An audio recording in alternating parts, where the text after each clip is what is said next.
Hey everyone, it's Rob from Hypop and welcome back to another video.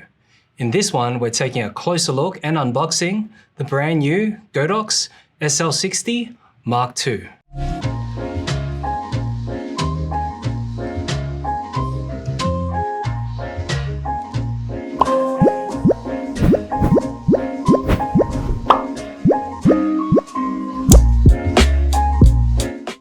Don't forget to hit that subscribe button, hit the notification bell to be updated of any new content we release. Leave a like on the video if it's helped you. Feel free to leave down in the comments section below your thoughts or if you have any questions about the Godox SL60 Mark II. Follow us on socials, the links are down below, and visit our website, hypop.com.au. Let's get into it. So I've got with me the brand new Godox SL60 Mark II. A new release from Godox for an update of one of their popular lights, which is the Godox SL60-II. So you can see there's actually two versions with me here, and there's the SL60 Mark II-D and also the Bi. So the two different versions are the D standing for daylight and then the Bi standing for bi-color, or you can adjust it from a warm color temperature to a cool color temperature. And with me here, I've got both models. So what we'll do is we'll just quickly unbox to see what's included. So first things first, we can see as soon as we open the top flap here of the box, we've got the new Godox packaging. Godox have really stepped up their game with their packaging. You can see a nice clean white box here, has all the features laid out as well as the model of the light itself. You have all the inclusions listed at the top here. So you've got the light body, you've got a Bowens reflector, you've got a lamp cover, you've also got a power cord, as well as an instruction manual.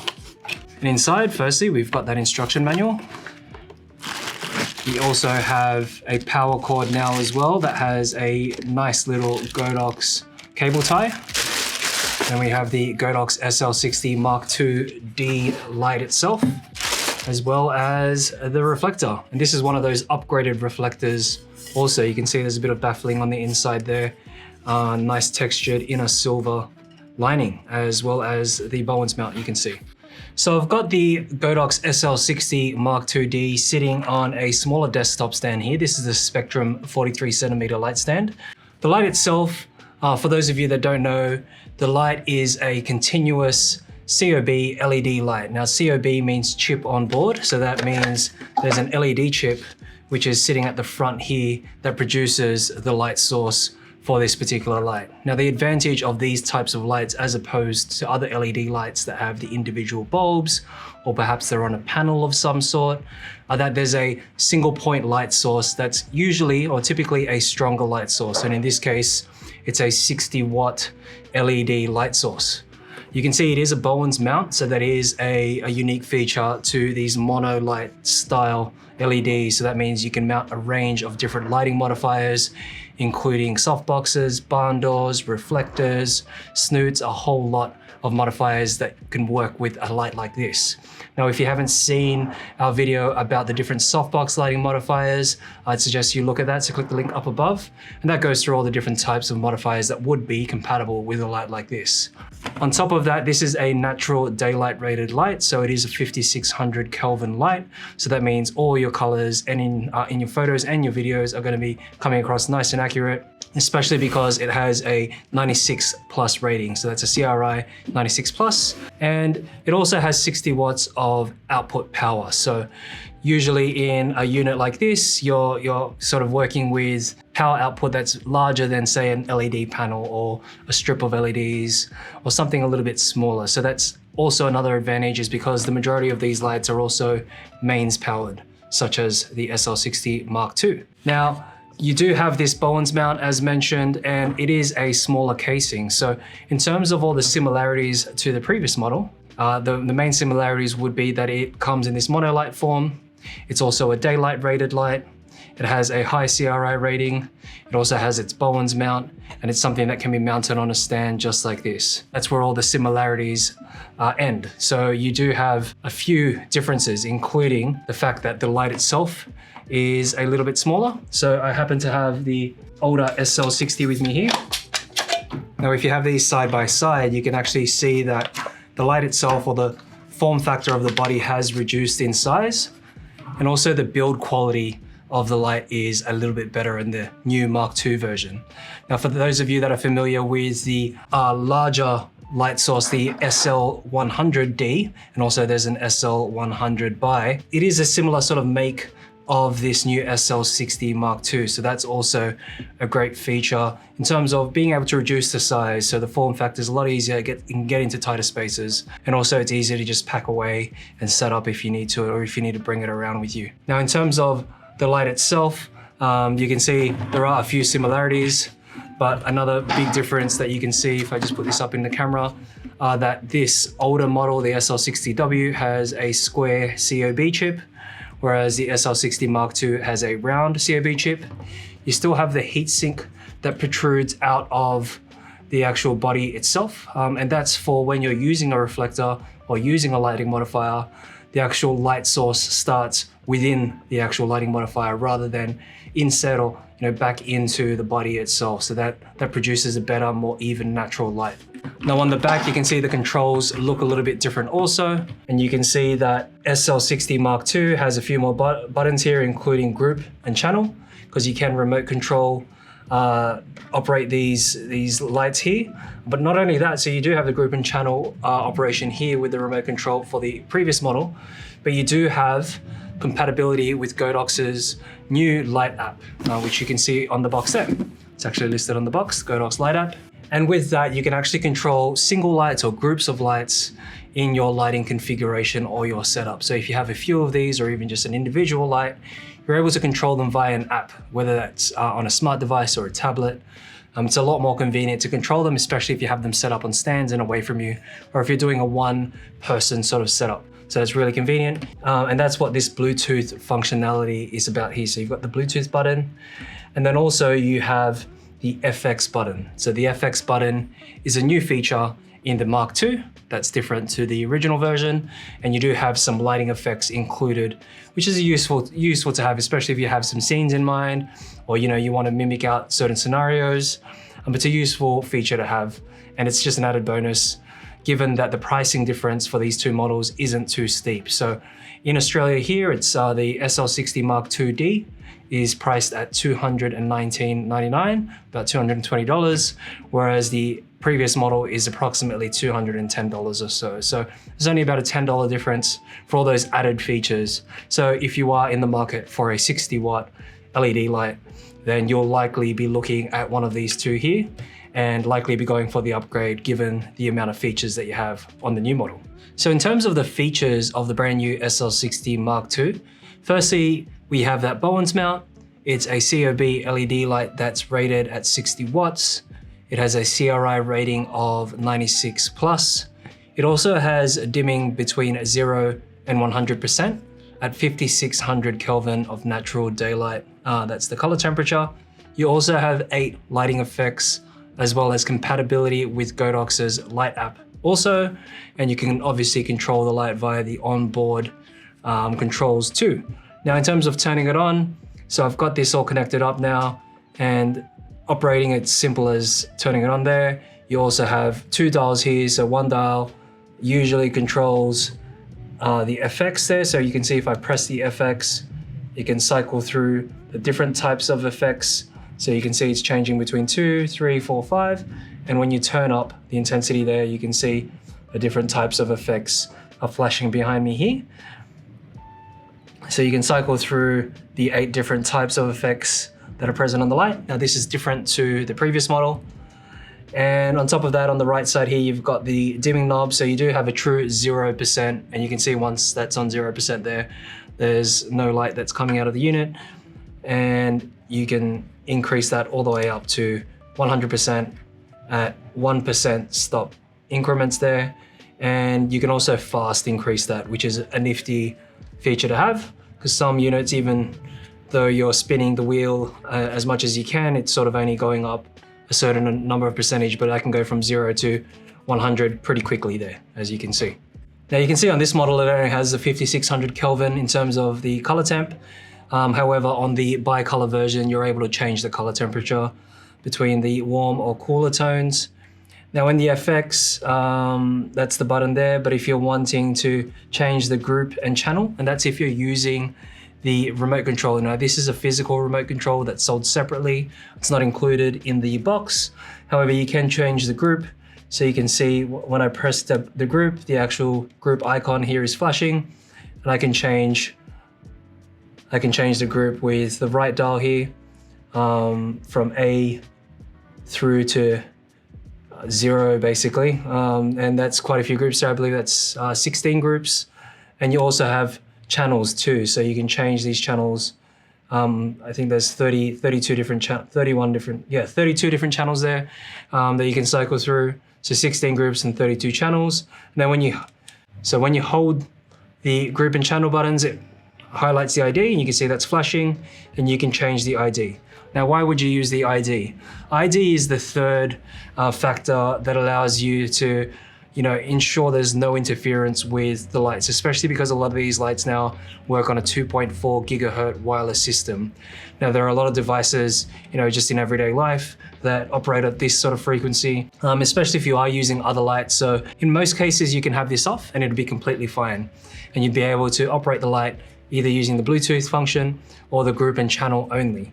However, if you are noticing a little bit of interference, then you can set the ID on the device too. So you can see it's currently set to off, and you can just hold this down, highlights ID, and you have 1 through to 99, and you can set an ID. So although this is, say, on group C and channel 1, you can have this particular device on ID number 2 or number 3 also. And if that's the case, you need to ensure that your remote control is also dialed into ID number 3. Otherwise, it still won't talk to it, even if it's on the same group or channel. Then lastly, you have the Bluetooth function here too. So you can see the Bluetooth has a little icon there. So if you hold this down, it'll actually it'll flash the Bluetooth function. That means that you're putting it into pairing. Or if you just press it, it'll give it 4 digits at the bottom here, or 4 alphanumeric characters. You've got F679 for this particular model, so that when you're adding this onto the Godox Light app, you're able to distinguish what model light this is. Especially if you have 2 of the same light, you're able to tell the exact model of this light here, or the ID number of it, so to speak. So it's really easy to use the light overall, and it is one of the most popular lights by Godox in terms of their affordable LED continuous lighting range. One quick step I'll go through is just how to use the Godox Light app and just pair this up with the Godox Light app. So I've got the Godox Light app now set up on my phone here, and all you need to do is launch the app, and from there you can press the plus button at the top there, and it'll create a new project for you. So this project here, it'll show 0 group and 0 fixtures because there haven't been any light fixtures that have been attached to this yet.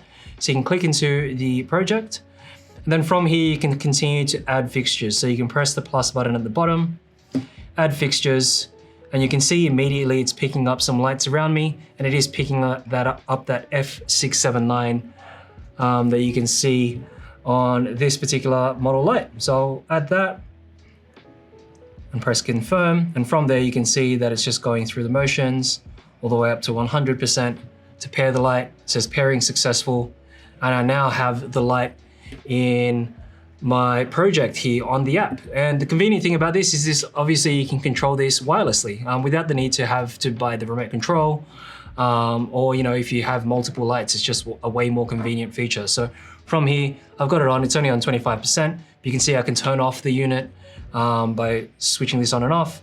And then from here, I can jump in to the actual unit itself, control the intensity with a slider bar, and then even the effects, and I can jump through to different effects straight away here, which is convenient. I can control the intensity of the effects.